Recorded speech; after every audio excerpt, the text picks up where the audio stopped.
flagship annual economic forum is taking place in St. Petersburg amid the war with Ukraine. Despite severe sanctions, withdrawal of foreign businesses and international isolation, the country's economy seems to show resilience. Yulia Shapovalova reports now from St. Petersburg.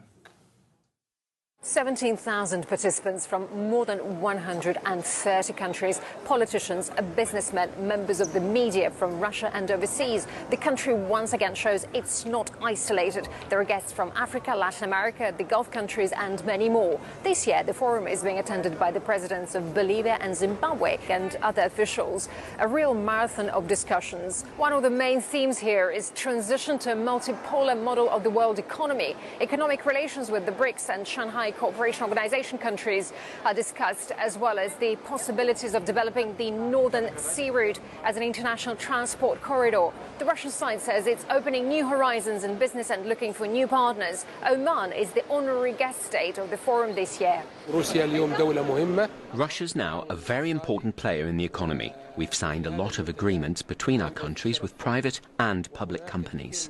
We are here to participate in this economic forum and see what opportunities we can be able to pursue and be able to foster for our country, particularly in rural areas in South Africa. Earlier on Wednesday, Vladimir Putin was speaking with senior editors of international news agencies.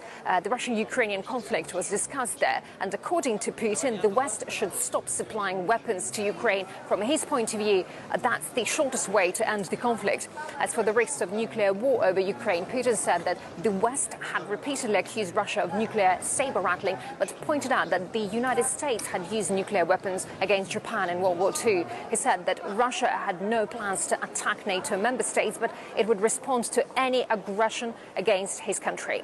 If someone's actions threaten our sovereignty and territorial integrity, we must use all means at our disposal.